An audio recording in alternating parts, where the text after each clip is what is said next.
What are you reading? You got the music ready to rock and I'm roll? super quiet in my headphones. Brandon, how much are you reading? Test one. Yeah, my headphones are Everything's super quiet in the headphones. We have 5 seconds to correct it. Y'all spell my name Oh wrong. Brandon. my God, the pressure is mounting. Brando, Don't worry about it. how much are you reading, Brandon?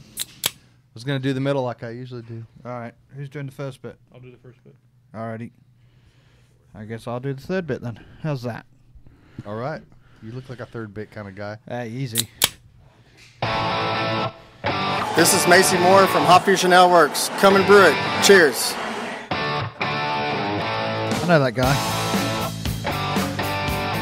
Welcome back to Come and Brew It Radio, coming to you from Texas Brewing Inc. in Oklahoma City, Texas. You can find us on the web. Welcome back to Come and Brew It Radio. He's doing it. We can't hear anything. Yeah, we can't hear shit. What happened, Super dude? loud.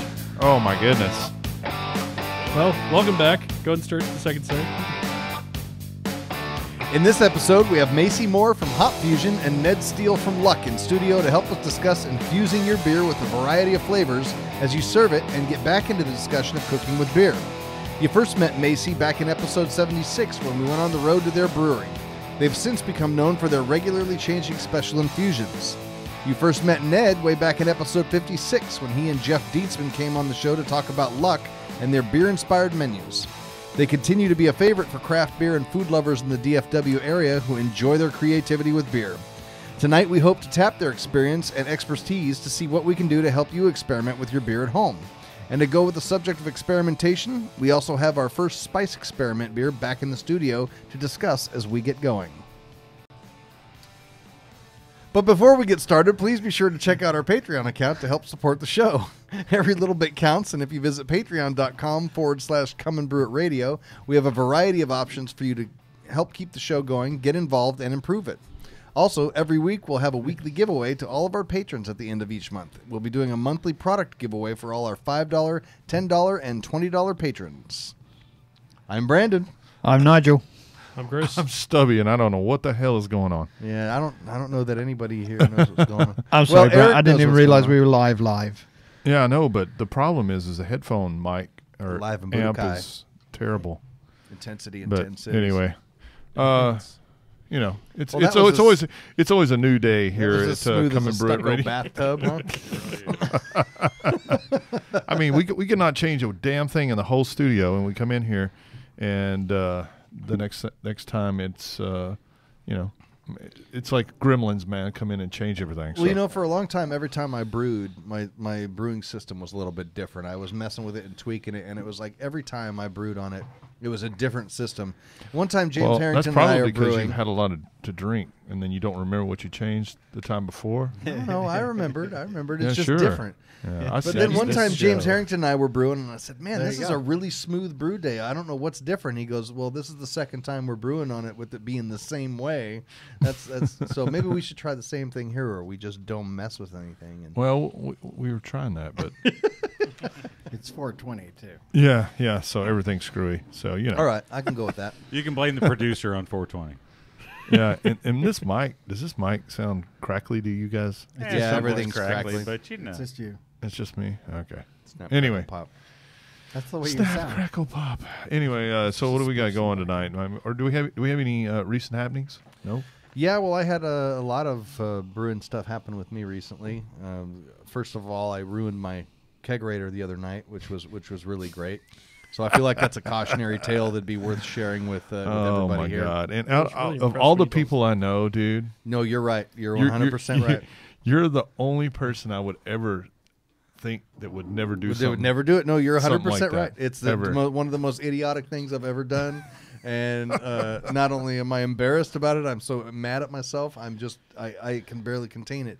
And it's been over a week, and I'm still just You should be mad Furious at yourself. with I'm just myself, saying. furious, yeah. You really should be. So I've had this big chest freezer I've used as a kegerator for a long time, but I've just had picnic taps on all my kegs that are in there. And so I was having a big brewing event at the house last weekend, and I thought I want to get this collar and get the keezer done before that. So it's working well when everybody comes over. So I had built this collar, I put my shanks on and my faucets and everything, and I installed it. The hinges for the lid on this chest freezer are very long, and I don't know if that's common or not, but they went, so if anybody doesn't know, the way you do this is you unscrew the hinges from the body of the chest freezer, you put your collar between the lid and the chest freezer, and then you screw the hinges back on. So I screwed them into the wooden collar, and then when it comes time to screw them into the back of the freezer, you have to be very careful about that because there's coolant lines in there. But I thought, well, as long as they line up with the existing holes that were already there, I should be okay. And the first screw that I put in, I hit a coolant line. I sunk it and it went immediately, and all my Freon ran out. So I ruined my kegerator. I don't have a beer cooler. I had to move all my stuff into my firm chamber and turn that into a temporary kegerator, which really sucks. So I don't have a firm chamber now. And so the lesson that everybody should learn from this is do not put any screws into the back of or into any part of your kegerator if there's not already a hole there.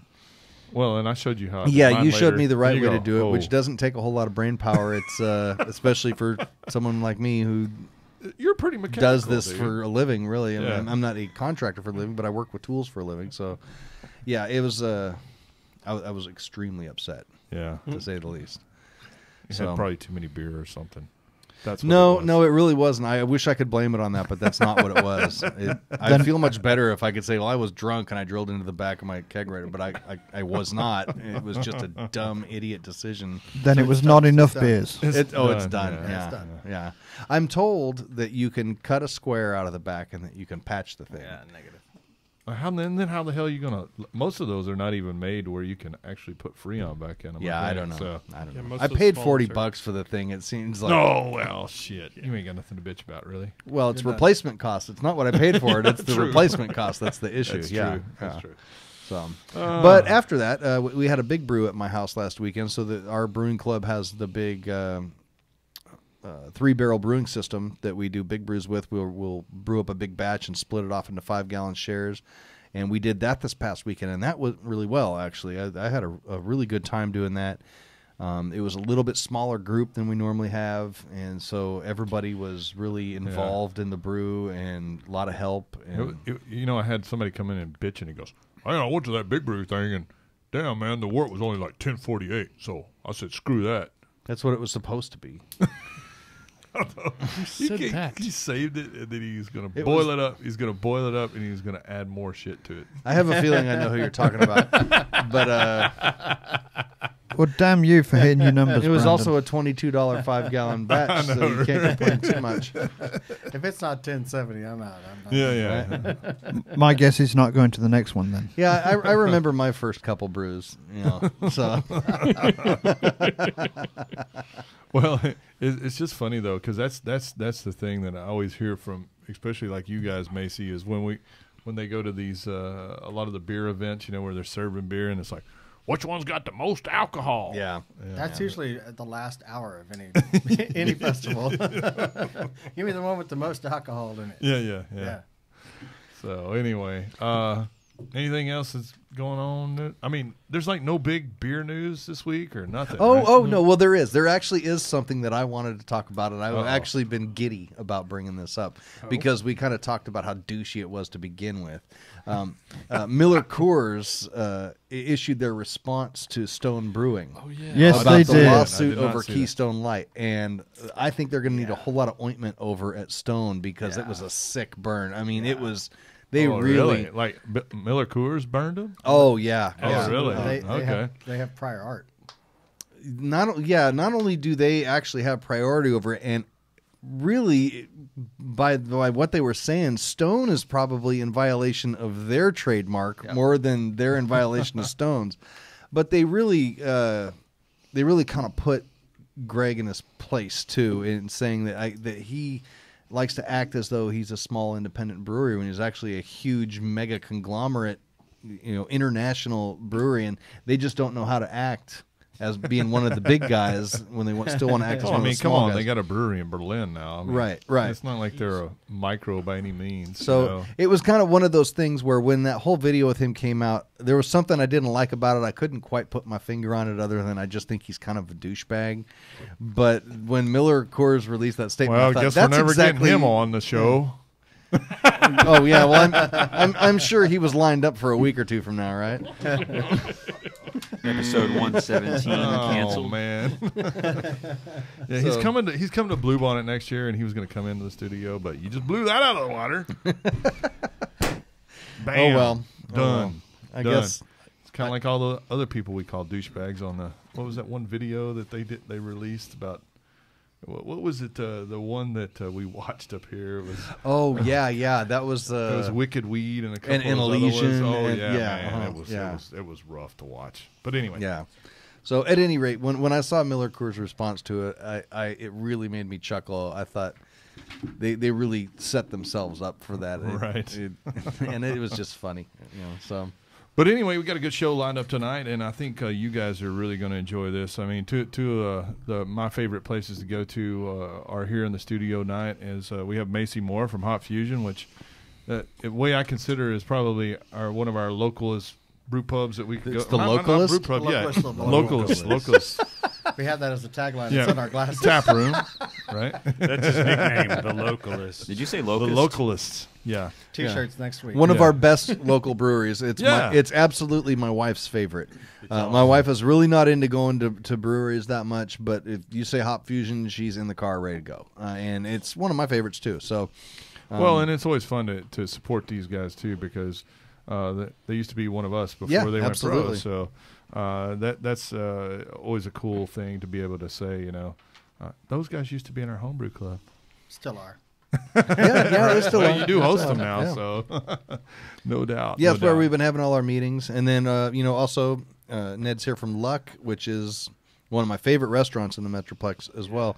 Whenever I have sales managers in from out of town working, we're in the Dallas area for lunch, we go over to Luck. They make the single best pastrami sandwich you'll ever eat in your One of life. the best sandwiches I've ever Yeah, It's absolutely. Thanks, So- Joe. This is so good. So And we really enjoyed having you guys in last time. That was one of my favorite episodes we've done. And I'm really excited to talk about cooking with beer because I cook with beer a lot, and it's something that's a constant learning process. A couple of things you guys talked about when we were in last. When you were in last, I've applied to what I've used, and it's helped a lot. So that's just a subject I really like talking about. So excited to have both of you in here. Right on, man. Thank you. So Of all the episodes I've ever been on, that last one was my Was your favorite, favorite? right? Yeah, Excellent. yeah, I excellent. can see that. Yeah. I sure am getting thirsty down here. I'm just saying. Well, there's been the like- fourth Berliner right there, that might be my favorite one of the four. the blackberry. Mm-hmm. The That blackberry might, is that might really be good. the weirdest thing ever to hear an English guy go, "I got a Berliner voice." Man, Tastes Is like that not butter. right? it's a good thing y'all are at opposite ends of the table because it started early, and I think it's going to get thick. And Stubby, you been drinking today? No, but I should. Yeah, you should. Of all the crap talking we usually give Nigel, that's kind of the lower end of the spectrum to get angry about. that's a good point, actually. Yeah. Oh, well, there's a number of things, but yeah, I mean, Right. let's start off low and work up. Yeah, we don't understand why Nigel hangs out with us, but we love him. Sometimes I don't either. Well, you guys. I don't understand why he hangs out with you guys. I know why he likes me, but because I'm cool. I'm Yeah. not like these fools. Maybe Greg. Greg and I are. Well, that's the official. dressed That's exactly the official same reason. tonight, so There's a lot of unofficial reasons too. all right. Oh, so our producer would like some blackberry Berliner Weiss. yes, it's very good too. This one and the pineapple were my favorite, but I like this one the best. It's You have the lemongrass? not yet. No, There's lemongrass, no, just grass. maybe It is 420. 420. It's 420. So that, that will come out when we start talking about the spice beer. well, I just want to go back a minute there. Do you have the lemongrass? No, not yet. Oh, there's lemongrass? No. So the beer with lemongrass in it will come out later. Okay. Whether you can detect the lemongrass is another matter or not. Right. And we're gonna mess around with some lemongrass at the break and in the second half of the show too. So Okay, cool. I'm gonna throw it everywhere and dance around. So That's why I like you, not because of anything Well, else. let's get into the topic here. I think Brandon, you want to explain kind of what we're going to be doing tonight and all that good stuff, and talk Well, about what we're going to talk about. What's the On general the topic? sheet here, it says that we're supposed to, at this point, talk about Nigel's spice experiment, which is a lemon pepper IPA. Oh, so we're going straight into it. That's what's on the sheet. Yeah, I don't that's know. what's on I the mean, sheet. So Then yes, there is lemongrass. lemongrass. I thought you said it was lemon pepper. Okay, so we got drawn 3 spices, right? Oh, Yes. you already brewed yours and it's ready? I didn't say ready. It's brewed and carbonated. No. So I wasn't here for this episode where we Yeah. assigned all of this, and that explains a lot about the ingredients that I was assigned. But maybe you can explain. No, I had the worst ones. Did you? Yes. What'd you get? I don't know. After brewing this, I It might was- fight you on There that. was one thing that I thought was terrible. Star anise? You got something worse than star anise? No, yeah. You got mulling freaking spices. mulling spices. Oh, well, yeah. Okay. So I'm just like, I refuse to brew something with mulling spice. I'm sorry. This is your thing. I mean, I hate freaking mulling spice, dude. so explain exactly what this whole experiment is again for the people who didn't hear it last time. Okay, so basically including what me. we did is we have a lot of spices here at the shop, and we thought it would be a fun experiment to just draw 3 out of the bag, and hey, that's what you had to brew with. Kind of like an Iron Mash type theme, to where we can, just, broaden horizons a little bit. Some step outside the box that we're not comfortable with. Maybe do something that we're not wouldn't ordinarily do. Right. So this we decided after the fact. After we had 3, however, that we would only make you use 2. So. I don't remember what I had. I had mulling spice. I said I'm not using that. Well, use the other 2 then, I guess, Yeah, right? but I don't remember what those were. I don't think they were very good either. So, Nigel, you But- got apparently lemongrass and pepper. lemongrass, 4 peppercorn blend, and cocoa nibs. I like Okay. I like the pepper aroma. Okay, so the cocoa nibs went to the buy. You put off. Oh, you didn't put. No, I cocoa didn't nibs put in. cocoa I was gonna nibs say. in. It's okay. I put That would be So, weird. mine. so Lemon let's and cocoa would be hard to put together. yeah, let's the start base? off. I'm as vulnerable now as I have ever been, and since I was naked in the hospital when I was born. Take off your shirt. It just got kind of weird in here. Well, kind of. The base is American IPA. okay. Some form of American IPA. But what I did was I put myself, because the idea is to hopefully get some of these into kits, right? Right. To sell in the store. So I put myself into the position of one of our typical homebrew customers that comes in and wants to brew one of our kits. I put a recipe together. I was a bit out of my element, so I did run a few things by Greg and say, okay, so our regular customers, a lot of them won't have temperature control. So what would work there? So I used the hothead yeast, which doesn't need temperature that's control. like the Quebec strain, correct? The hothead. Yeah. Yeah. Which is supposedly you can ferment that as much as hot 90 degrees. Yeah, and it that's doesn't right. have any effect. You're Right. getting Which is also a esters and stuff. Duran Duran song, by the way. That's insane. Now you're dating yourself. Hothead. It's a Duran Duran song. So Hothead. Oh, okay. I'm very surprised that you could take a reference from the 80s and make it sound older than the Welcome Back Cotter theme that we were singing earlier. I just But like the you did glances it. that Macy was giving me over here. Like, what the hell are you talking about, dude? Is that what happened to your hair? Hothead? Yeah, Fair enough. precisely what it was. Actually, I'm the cold guy from Rudolph. Gotcha. So you use the hothead yeast and you Right, just so- fermented this at room temperature? yeah, I just put it into the spare bedroom, into the closet, and just let it ride. No diacetyl rest, nothing. Just let it What go. as it hops was. did you use? So what I did, the principle behind it, I had lemongrass and pepper. So I put some rye into the grist to help That's what I'm getting. the pepper stand up, and I used nugget to bitter, Amarillo, and then finished with lemon drop and sauce, and then dry hopped with lemon drop and sauce as well. Okay. Um, I don't get the lemon drop. I don't get the lemongrass. no, When did well you that add was the my lemongrass? point from earlier. So I spoke with James Rodriguez, one of our Patreons, that was used lemongrass in the Iron Mash that he won 2 years ago, or last year, and he said he put it into the secondary. And that's when I put it in. So I spoke with him to find out what worked for him. And, Let me and ask you put it this: in for which them. lemongrass did you use? Because we have two different kinds. I believe We it have the was- Thai and we have the Guatemalan. it's Guatemalan, I believe. Okay. Yeah. Was it dry? Yes. That's right. Yeah. I've had pretty good results out of that, using making a tea out of it. Like a I tincture or I did something? I did soak it in vodka, just for sanitary reasons. But I didn't put the solution in. I just used the Pulled it out. Just the Well, that's residue. probably part of the issue is Right. the alcohol will pull the flavor out. Right, You okay. get the flavor Pulled all the behind it. and I did that with the peppercorns too. So I'll get the peppercorn. So here's an interesting side effect, I think, to the hothead yeast and the idea of fermenting it warm, is I think that fermenting it warm prematurely ages it and the hop flavor drops out. And that hadn't occurred to me that might be a thing, because as much late addition hops as you've got in dry hopping in here, I get very, very little hop character out Right. of it. And I think that could be because you're You know what? aging it very quickly by keeping it warm that whole You know time. when I get this is what I think's weird about this beer, is that I get a real intense spiciness, and I don't think it's from the pepper necessarily. I think it's I think it may be a combination of the pepper and the rye together. It's Maybe almost so. kind of it almost kind of tastes It's to less me than like 6% rye. That's not that much rye. I know, but it kind of tastes like to me almost kind of like a cardamom.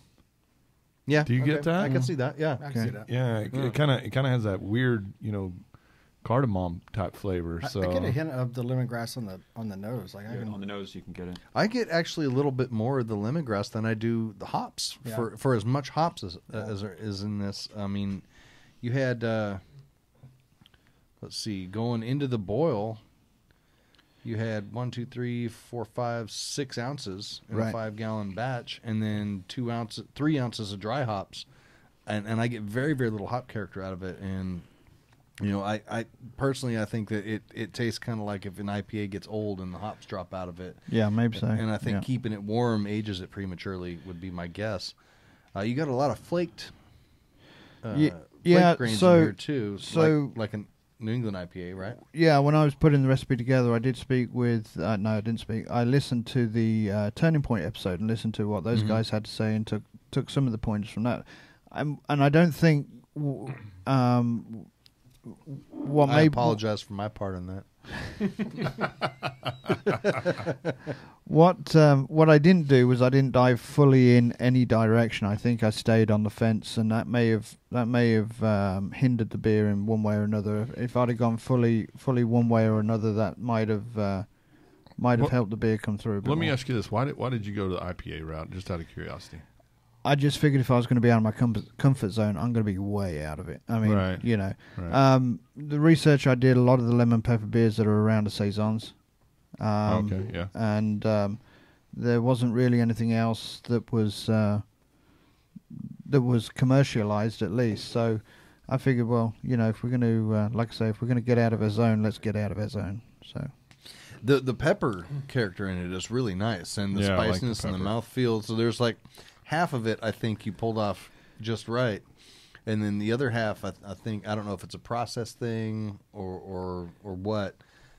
If the hops had been present in it, I think it would have been really excellent. Well, Excellent. and I think it may be better if it was. I think maybe just try the pepper without the lemongrass Yeah, or the maybe. rye maybe, and that might be nice. Yeah. Of course, I'm a pepper fan. it's also really young too. So I mean, Sure. it It's came gonna change, it yeah. came off carb today. Well, Now, it should that's- be young. That beer yeah. should be served right away. and so. that's not going to help the hop presence come back at all. But it is pretty young. I think this might end up being a really good cooking beer, Nigel. Yeah, Which- you're right. And like mix this with a lamb or maybe a ground beef recipe. Yeah, one thing that surprised me was the hothead really flocked out clear, just in primary. I mean, when I even warm, huh? when I racked it into secondary, I mean it was. Have you ever used that, Macy? Did he say flock out? Yeah. Get Yes. the flock out. Flock out with your jock out. Flock of seagulls. No, I've never used Now, it before. of course, the end product with it being dry hopped and dry lemongrass and stuff, didn't turn out that way. But say the yeast was really flocculent. I do not pick up yeast off flavors that you would normally associate with a warm fermentation. Mm-hmm. Does anybody else get that? I don't pick up esters. Normally, like if you were to use USO5, I think the kind of off flavors you get from warm fermentation would step all over some of the things I'm tasting in that. And I don't get it at all, so. I don't really get any off flavors from fermentation, really. Yeah. It's just and that I'm glad that you tried that, because that's something that I've been meaning to try. But from what I've heard, people rave about that yeast strain. So, well, based on what we tasted here, I would feel comfortable recommending that to a newer home brewer that doesn't have fermentation temperature control. So I'd be curious to put it in like a blonde or maybe just something kind of stripped down, a pseudo lager or Yeah. pilsner or something. Something Just real kind of clean. see, just kind of see how it really, if it really doesn't put anything out. So Yeah, So- I mean, if you have fruity and spicy components already in there, then I don't think you're gonna pick that up from the yeast if it's there. So what would be your recommendations for changes to it? I mean, based on what you know from now tasting it and what you've seen on the recipe and stuff like that. Macy, why don't you go first? I would drop the rye.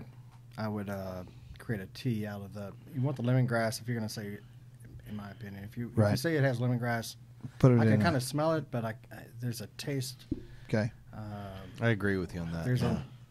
Lemongrass is one of those things that's like really like when you taste it, you go, yeah, that's what that is. So the reason I didn't So- put it in there was, it took an awful lot of vodka to cover 2 ounces of lemongrass. So I didn't want to throw it in there thinking it was going Well, to change the beer too much. I wouldn't even do that. I would Just boil up some I would, water. I would steam boil it or water, something. Yeah. and I would create a tea out Yeah. of the lemongrass. Cut the boil, throw the lemongrass in, create a tea out of it, let it cool, throw that into the secondary. Okay. I've done that with a lemongrass wit, and it turned out nice. Like I had some lemongrass flavor to it. Well, the benefit of being first at the table with my beer is I get to rebrew it and I can come back in on the other side of it and redo it. You could probably rebrew it and bring it back in here finished before my beer is going to be. Yeah, quite possibly. Yeah. What about the hops? What would you change on the hop side of it? It's hard to tell because I think that the fermentation process dropped them out. either that or it's just the peppers covering it up. I don't know. It's kind of strange. It might be a little bit of both. Yeah. Yeah. But I think without keeping it cool, it just degrades the hop character very quickly. Yeah, I might even. Okay, so you put sots in there too. I Yeah. don't know if that was necessary. Again, I just put it in to aid with the slight spice. It's only Right. 5 minutes. Yeah. So, Yeah. that should retain a fair amount of character from it. And I Right. agree with the idea there, that floral, spicy sots Right. flavor, which I really, really like, would play well with what you were trying to do. I like the hops that you picked and the schedule and everything. I just feel like never cooling it down, keeping it warm the whole time, it combined with having a lot of other strong flavors in there, right. just kind of stepped on them. I think I would try the hop schedule like this. I would just do it at your standard ale fermentation at a 62, 63 degree kind of thing, and that makes a difference in retaining hop character. I think It'll be interesting to do the next one with temperature control and find out if there's any difference. Use the same yeast maybe, but Right. And we'll but put these recipes out online so you can kind of get an idea of what we're talking about and maybe compare it. And if it's something sounds interesting to you, maybe you can maybe make a variation of it and send us a bottle. So I've got my my recipe like written beer. and ready to go, all my ingredients bought and everything. The only thing that I'm kicking around is whether to use all three ingredients I've been given or not. So what I got was star anise, which is up there with mulling spices in terms of my desire to use that in a beer. So I got star anise, vanilla, and cedar. So those are some tough ones. So I decided what I wanted to do is I wanted to do something that was kind of a mid-range alcohol level, 5.5%, 6%. So it's easy drinking, but I wanted it to already be a complex and spicy beer. So I could take something like Star Anise, which is very tough to put in a beer without it totally dominating it. I could put it in there and maybe play with some of the other spices. Just make a black vanilla stout, is man. real easy to. Well, see, stout was the easy choice. I thought immediately. I thought vanilla works great with stout. I've had Or Star porter, Anise and too. stouts that's good, but I didn't want to do a stout. I wanted to do something different. So I decided to go with a Roggen beer, which I Man. brewed before and I really like. So I know the basic Star Anise? recipe. Roggen You beers are mean Star good. Anise? What's a Well, Roggen beer again? my initial thought That's was I redundant. considered even just using a regular ale yeast instead of a Weizen yeast and use the anise and the vanilla to kind of mimic the phenols and esters from the yeast. I decided against that. So I would just leave the vanilla out. Oh, really? The cedar is the Jesus. only one I'm on the fence about. Oh, Jesus, really? Yeah. We don't go down You see, that rabbit hole. I get blamed for Resist. this stuff too. Is the thing. So I just saw Nigel get red over there. No, I was just saying resist. oh yeah. Resist. So Hashtag. I'm sorry, jumping back to the lemon pepper, if you don't mind. I No, know you're no, going go on your right road. ahead, yeah. Mhm. I have a question for Macy, and then I have a culinary perspective on the beer itself. If you were to make the tea, is there any benefit? I'm completely novice in this homebrew world. So if you were to make a tea, would it have any benefit to reduce before adding it? From a culinary standpoint, you're amplifying that flavor when you reduce. I mean, heck, it's what we do with our ice cream. You're Right. reducing and concentrating those flavors. Is there any benefit if you were to make that tea? You would concentrate the flavor, therefore not dilute the beer so much when you added the tea to it. I think that would be the main thing. That would be the main thing. But I think the volume of tea is small enough that you don't need to worry about that too much because you're basically dehydrating and then rehydrating once you put it back in the beer. And if you're talking about a cup and a half maybe of water added to a 5-gallon batch, I don't think that makes a huge Yeah, difference. so I personally. can see where you would want to reduce something like in cooking because you're small. You want an intense flavor in a small amount, but I think when we got a big volume like 5 gallons of Right, and liquid, that's- and yeah. I don't know. I'm not. You might get some melanoidin type effect or something like that. I think you but- might actually drive off a lot of the aromatics and stuff like that you want to true. retain. Actually, it's a delicate enough flavor that I think I would just want to be able to pull the flavor out of the lemongrass and then take what I've pulled out and put it into the beer would be my personal opinion on it. Well, and I think that's something to consider too. And Macy can, follow this up is that, you have to really look at how you treat each one of. You want this? Oh, is it? No, I was just telling you it's really good. Sorry. Oh yeah, I had didn't some. mean to interrupt you. You have to look at whatever ingredient you're using and how you use it and when you put it in the boil or if you put it in the secondary. And I kind of think of if my rule of thumb is typically if you're wanting to get some of the actual flavor, I would say probably more in the boil, whereas if you're wanting more of the aromatic, more in the secondary or in the fermenter, right? Sure. So like if you guys have ever tried that, I mean, one of my favorite beers to brew is that black pepper porter that I have, and I think we have it as a kit online. But Yeah, we do. and one of the things that what I do with that is I put some of it in, at the end of the boil because you're able to extract some of that heat and some of the, I don't know if it's necessarily capsaicin and black pepper, but Yeah, I you don't do know. you do get some of that heat, from the pepper, but you don't really get much aroma.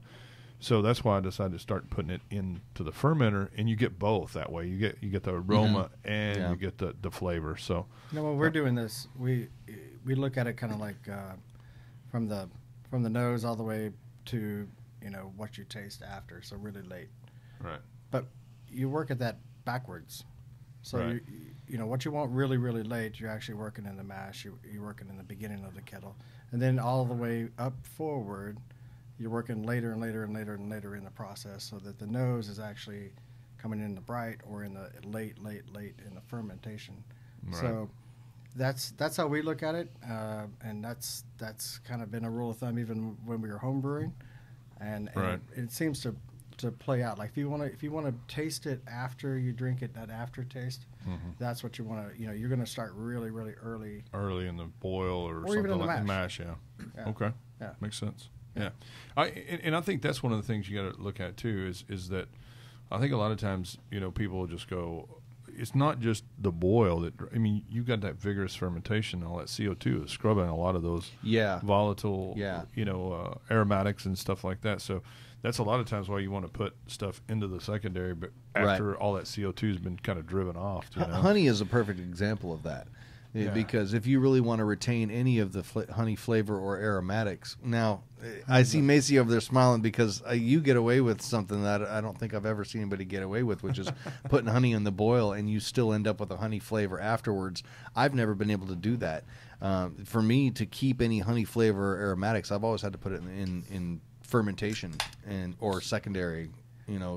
Totally. And whenever I was homebrewing, that's exactly what we did. But you can't do that in a big conical because you'll end up with just ends up sitting at the bottom. You'll end up with $500 worth of honey at the bottom of your conical. That makes sense. So what about the pepper? Because I put that in the secondary only, but there's people that say put it in the boil too. I thought the pepper was spot on.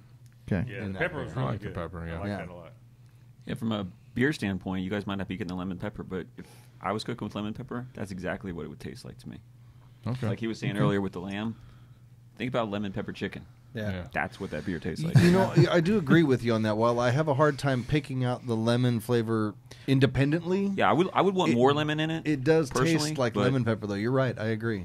All right, confession time. Okay. I did research chicken cubes as well. Chicken cubes. Do lemon pepper chicken beer.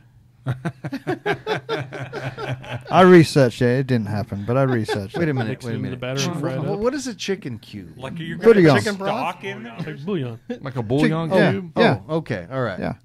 Yeah, not a cube of chicken. No. Well, That's what you said. They have that cock ale. You ever tried that? No. Yeah. It sounds like you have though.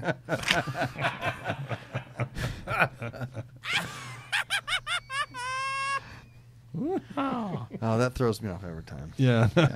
No, I can't. It's in one of the NHC magazines or something. Or one of those. Not NHC. What the hell? The Brew Your Own. Brew Your Own. Yeah. Or, I tasted it. One of those cock magazines that you. Was it on the back pages? Yeah. Those little black and You white want some ads. cock ale? You just dip your junk in it and you drink it. Super Cock Monthly. Is this Stubby's just the tip for the week? Yeah, Yeah, there you go. Just a tip. You want some cock ale? Just dip your tip in. And that's Stubby's tip. Anyway. All right. Moving swiftly on. Moving swiftly on, yes. Okay, so I'm going to be brewing that Roggen beer sometime in the next week or two here. What I'm gonna do, we're gonna at the break here. I have a Randall of sorts that I've constructed. It's a pressurized Randall, and I'm gonna take the beer that I brew and I'm gonna put it in with the cedar chips and see if I can work that in. And the reason is I've used cedar before, and the beer that came out tasted like just sticking a piece of wood in your mouth. Yeah. So it's right with your cock ale. It's the wood in your mouth ale. Yeah. Going just the way. But it was just like again.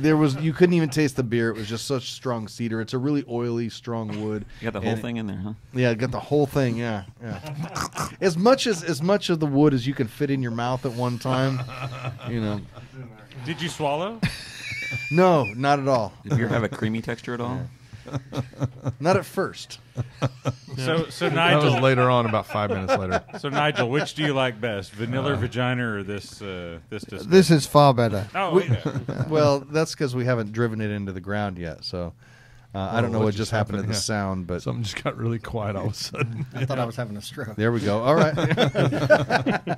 Has anyone else started on theirs? No. Anybody done what? Anyone else started on their spice beers yet? Well, I've got the recipe and everything ready. I just need to brew it. Did Mikey start on his? I know he was brewing. I think he brewed his like a day or two ago. If Facebook didn't lie to me. There's some audio issues somewhere. Yeah. I did mine. Come on, producer. Those of us that are professionals are just trying to work through it. Right. Wow. Just want to highlight there is something we need to address. All right, so let's I'm get not into wearing a dress, damn it. Main topic number one. I guess we have We have several main topics here, but we're going to talk about beer infusions and cooking with beer. And so that's why we have Ned here, who is an expert. You're not carried away. You're not the pickle whisperer, correct? No, that was Danny. Right, that's Danny. Okay, all right. Wow.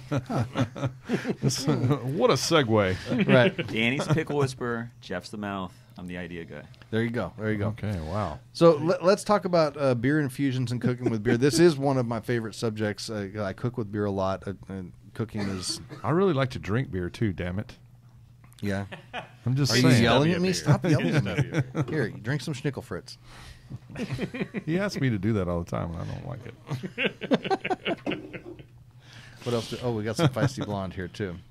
Ooh, that's So let's talk about that. It's one of those things that I've cooked with beer for years and years in several different manners, and over the last year or two, my philosophies on it have changed a lot, because a lot of recipes that and techniques that you see out there will really deal with you just kind of replacing water or replacing broth in a recipe with beer, which I don't think is a very effective use of it in cooking. I don't think you get much of the flavor through in doing that, and we've talked about that before when we had you on. So what's your approach to using beer in food, especially from an economic standpoint, which you have to look at it? Yeah, from an economic standpoint, it's certainly something we look at. And we've talked about beer ice creams before. Usually for the beer ice creams, it's something, roasty, malty, those flavors tend to get amplified as we reduce the beer down. When you talk about economics, you're reducing the beer down. So when we make beer ice creams in the shop, we're trying to make, cool different flavors and generally don't add other things in. I mean, we've made a baklava chip from Revolver and added chocolate chips. We've made, odds and ends, little pieces of cherry, little pieces of chocolate, that kind of thing. But for the most part, it's just about the beer. So you're not going to find the barrel-aged whatever, because it costs me too much to reduce down, because, reducing it down and selling it for $6 for 2 scoops of ice cream isn't the same as selling a 12-ounce glass of it for $6. So. Well, even on a home level too, I've had recipes where it's talking about taking, like 3 philosophers and cooking with it, and I'm like, I'm not going to spend $15 on a bottle of beer that I'm going to reduce down to, less than a quarter cup of liquid to put in something. So there are some economics involved in it, even on a personal level. There's definitely some economics in it, and then beer cheese fondue, beer cheese sauce. We have both of those. They're 2 different recipes. They're generally a half, a blonde, something like that, so that you get the beer flavor, but not really any nuances from the beer. I mean, so is that no disrespect to Macy, but we probably wouldn't use feisty blonde in those because there's too much flavor going on. We want to. Too much we other. We put cheese in it, so it's cool. So, don't tell them what kind of cheese. They may not ever buy it again. Oh man, stanky cheese. it's still really early for that. From under.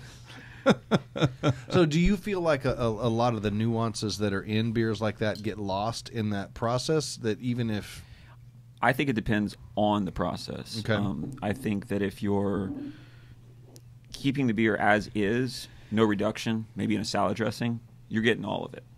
Okay. Yeah, that makes sense. If you're braising in beer, you're not getting a lot because you're using it as, a portion of the liquid or that's boiling off. Like, I mean, but you're not boiling it down to the point of a reduction. You're cooking it. You're cooking it as if you would cook in stock or water. So it's not you're not getting that like I was talking earlier about that reducing down, amplifying the flavors.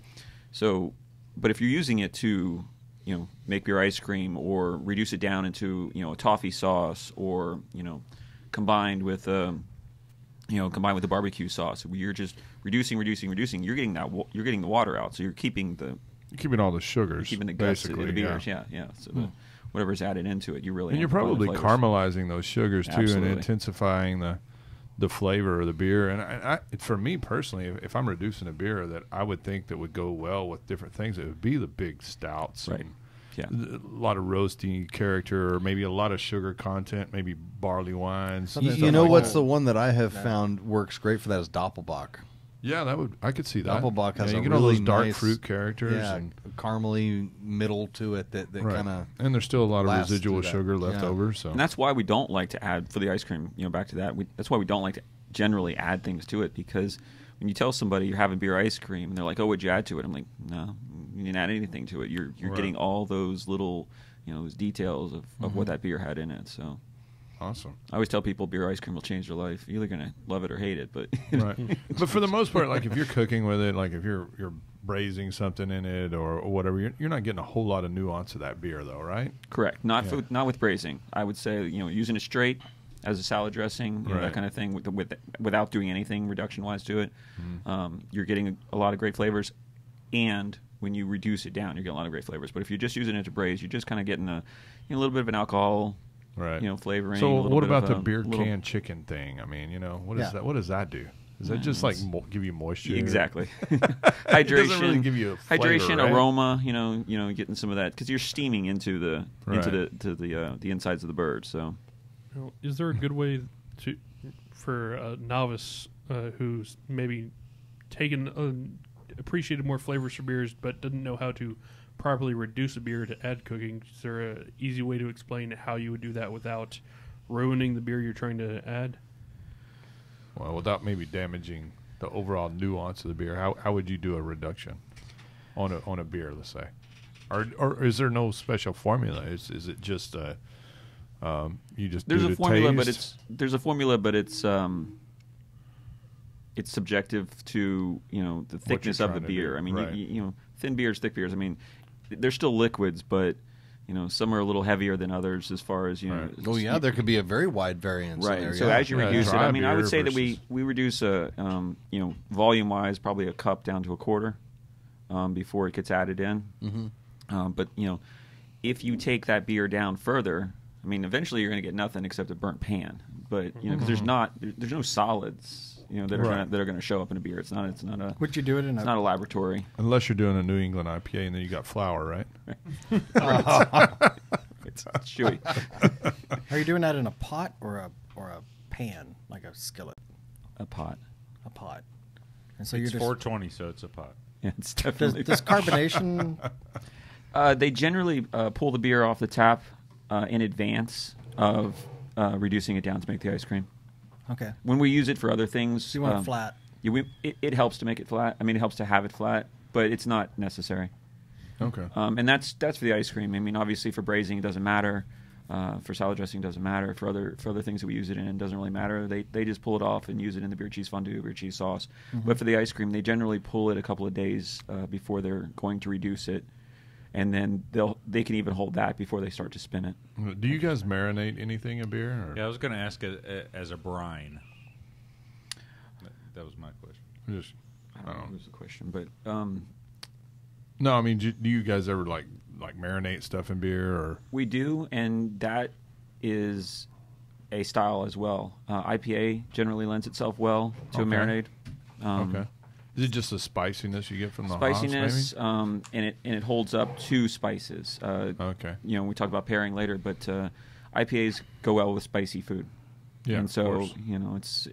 it works as almost an added ingredient to a marinade. You've got Okay. that spiciness, you've got that some of those floral notes and stuff like that. So you maybe I see ingredients at tables out there. You have lavender out there. I mean, if you were thinking about adding a lavender or some chamomile to a marinade, maybe the hoppiness and the floral notes of the IPA make it unnecessary to add extra. Okay. Okay. So some of the cookbooks I've got that talk about using marinades with beer, what they talk about is that it's a very good tenderizer, and that's one of the reasons to use it. But in terms of flavor, how long do you marinate it? Under what circumstances? Are you doing it chilled for 24 hours kind of thing, or are you talking about just a couple hours? How long would you normally do something like that? We well, it has to be chilled. You're talking about marinating meat, so Right. But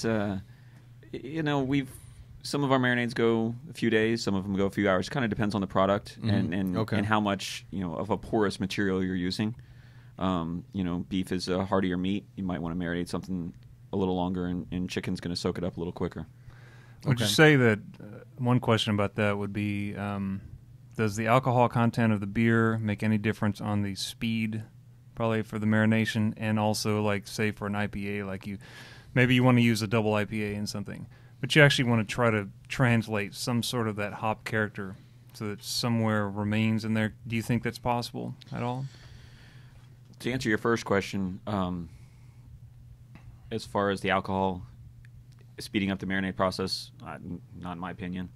Okay. And then as far as a double IPA, you start to maybe get a little too bitter, with that marinade as well. So I don't know that a double would be. So like the hop aromatics, though, that's going to be kind of hard to kind of contain, in that the flavor characteristics of something might be a little difficult to keep, or do you think that's an issue with something like that? Like if you're using it as a marinade, because I would imagine that if you would drive that off if you're reducing it down, you're probably going to lose that, for sure, that hop flavor that you want. So like a lot of the New England IPAs now, they're huge in flavor, and I would imagine that if you just dipped, chicken in that for a little while, you might actually retain some of that if you baked it or something. But I'm so glad you did but I just wondered if there's a possibility that you can contain some of that flavor in the final product of what you've cooked at the. You know what I'm saying? I mean, that's not a cold product. It's been a heated product in some form. So I understand. I think again it goes back to the material that's being marinated. I think that the chicken would lend itself to be in an IPA with the hoppiness and the floral notes, and I think the heartier meats would need something more robust to keep in that flavor. I wonder if like some game would go well with something like that. Venison, bison, I'd be kind of curious of that. So I almost think it's a color standpoint. You took IPAs are generally the lighter colored beers, and the porters and the stouts are the heavier beers, and for me, maybe not necessarily in the restaurant, but for me, cooking with beer for 10, 15 years, which is what spawned Luck in the first place. Chicken's lighter. I would use lighter beer to marinate, cook with, and chicken. Beef, red, dark. I would use heavier beers for it. They lend themselves to that, to have the heartier flavors, have the heartier beers, and the lighter chicken. Chicken is a blank palate. There's not a lot of flavor in chicken, so you can get more of those nuances from the hoppiness and the floral of an IPA. So that's what I think. That and fish and things like that versus the other, which has a lot more flavor character. Just for I would use what's pork left in it. So. And I think pork probably would be the in between. I think you would lend itself more to the other white meat. The other white meat. I think it would lend itself more to the lighter beers. And then if you were going to use a darker beer with cooking with pork, you would use it as a barbecue sauce. Infuse it that way. That makes sense. Smear it all over your hog. That would be my question. God almighty. Oh, wow. Kudos. Congratulations. It's like you were waiting. That one's been waiting months, I think. That one's just waiting somewhere in the recesses. He almost jumped the gun on that one. It's almost a little too early delivery, man. Perfect, man. I just asked that because I think that's a lot of times, to do something. If you're cooking with a beer, then you want the character of whatever beer that is. It's typically a recipe just says just choose a beer and throw it in, like chili, choose a porter or a dark, whatever. They just say whatever, and it's like you want to use the beer that you like and actually retain some of that character somewhere, and not be a very light flavored item, And like I said, I think that is because of the style of meat, the type of meat. I don't know how to explain it, but the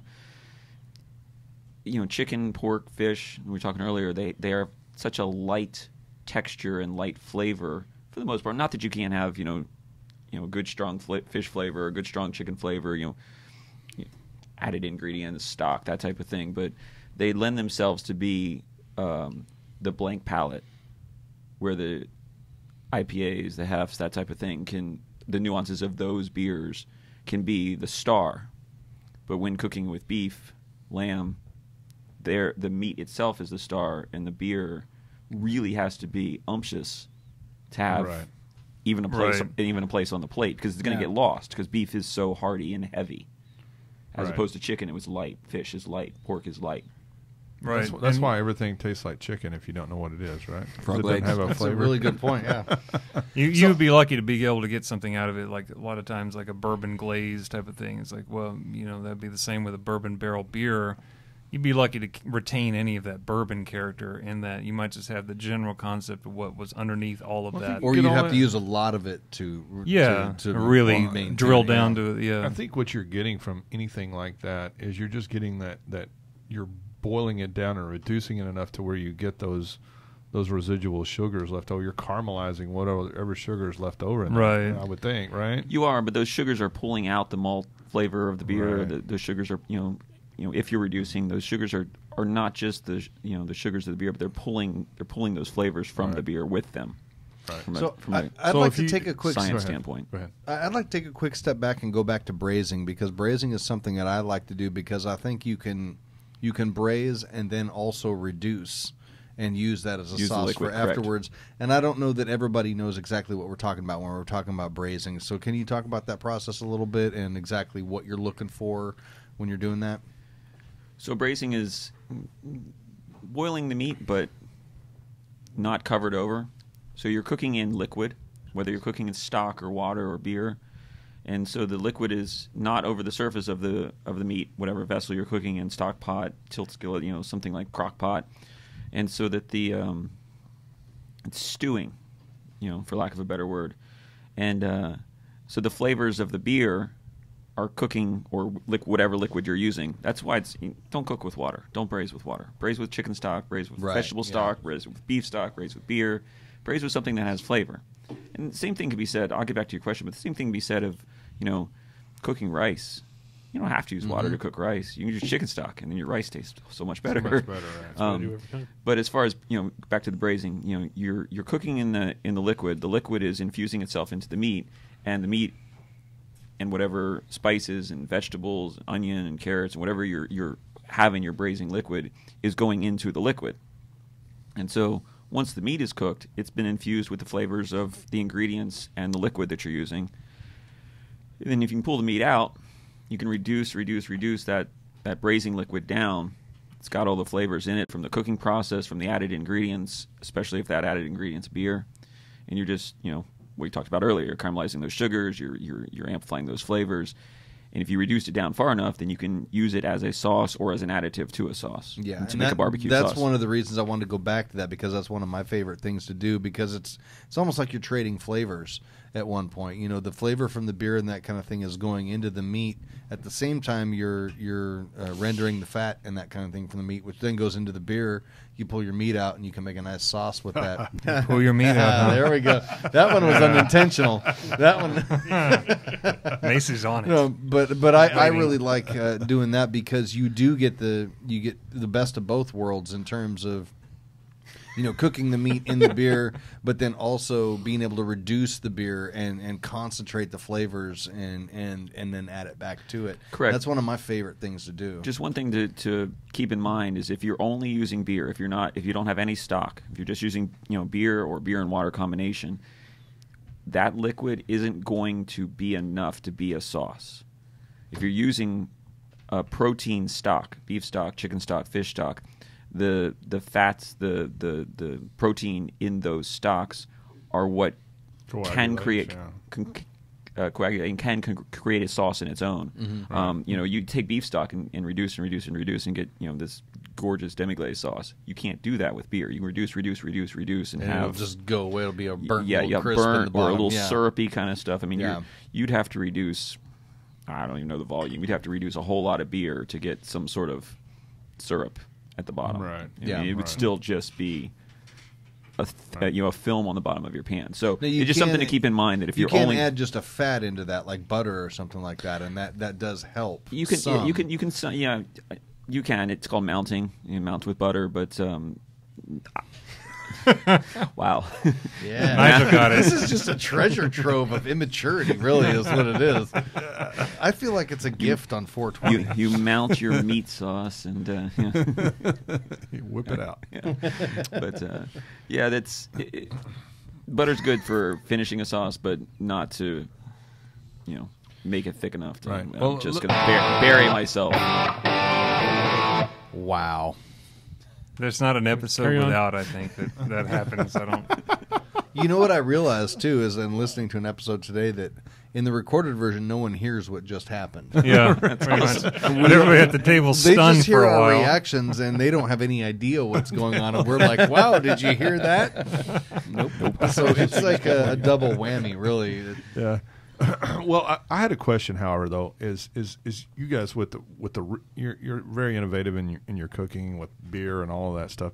is have you guys, since the recent advent of New England IPAs, have you thought about doing like a chicken encrusted mosaic, or or maybe like Citra, encrusted chicken or beef or something, just like use the hops actually right on the top of the thing. To add to this, I was going to ask, do you use any actual hops these days in cooking to try to pull anything from? Because I imagine how much you lose from an IPA.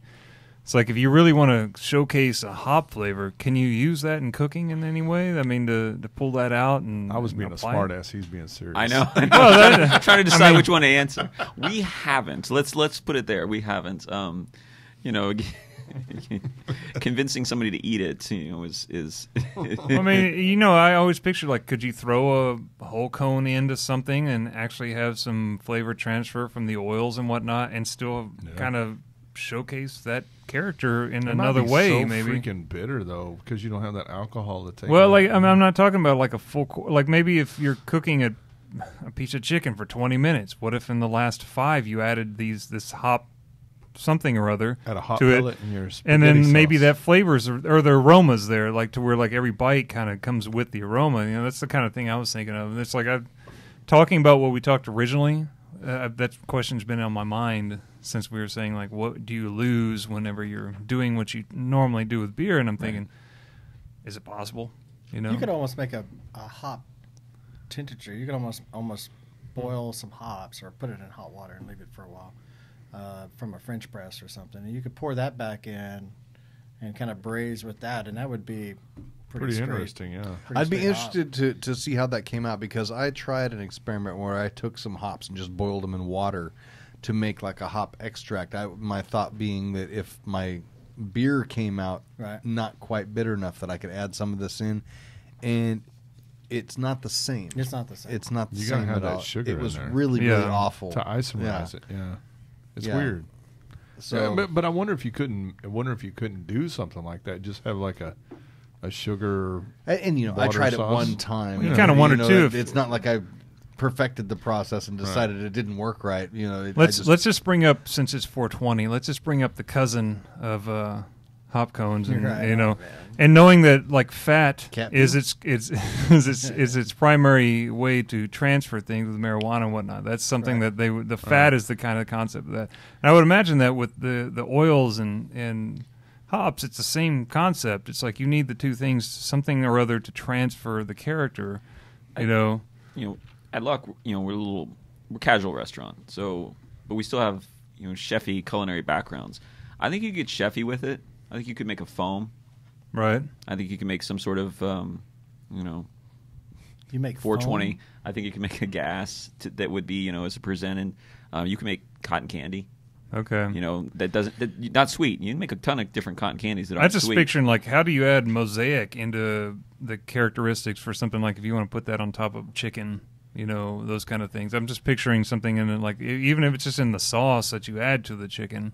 So getting into talking about cooking with beer and hops and that kind of thing, it's hard to not talk about Sean Paxton, who the homebrewed chef who has been on this other very unknown podcast many times. And I'm actually a subscriber to his website, which I think is just a homebrewed chef, and he talks a lot about that stuff and what he will do for He's hot, 2 for inches hot flavored taller than things. Stubby Rye. He's a giant big dude. Yeah.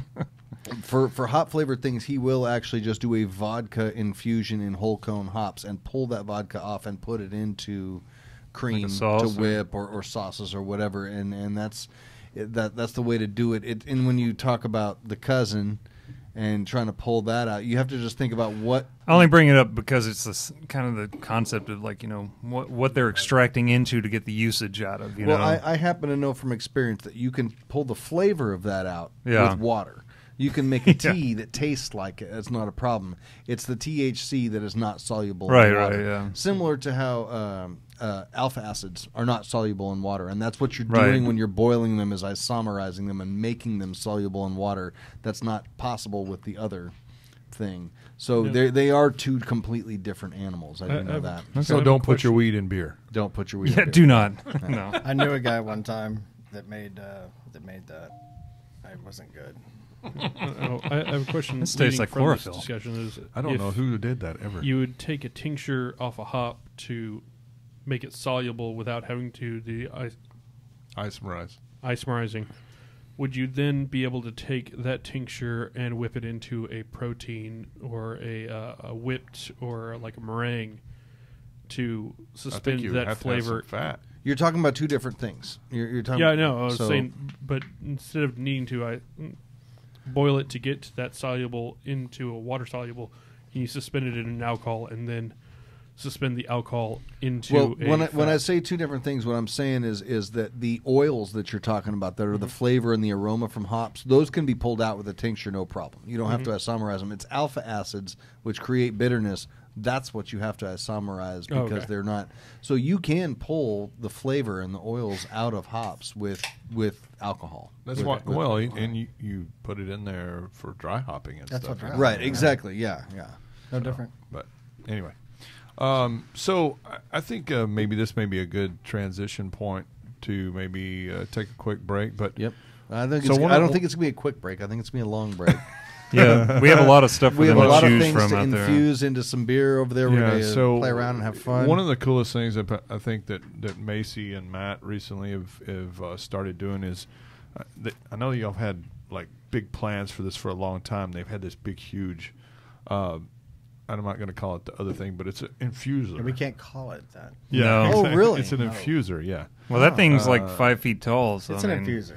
It's an Yeah. infuser. They're infusing flavors into their beers. It's an inline infuser, right? It's an inline Yeah, infuser. there you go. Yeah. So they're creating unique blends of their own beers, to serve on stuff. So we're going to kind of try to play with some of this stuff too, and we're really we going to surprise them with this. We're really gonna talk to you about what I mean, because I've tasted a lot of the different infusions that you guys have done, and I always thought you'd done a great job with that. Yeah, I agree. And one of the things I'd like to maybe, what do you think about and we'll talk about this in the second half, but be thinking about that. How we really want to kind of dive into how do you think about what's going to go good with those types of infusions and stuff like that. Yeah. So We work on it. We were just working on it today, so awesome. we work on it all the time. Yeah, they came in tonight with a whole table full of stuff sitting in front of them that they didn't know about. So we had these two guys look at it, and then we'll make some beers over the break, right? Yeah, So- and then we'll come back and we'll taste them and we'll discuss all those different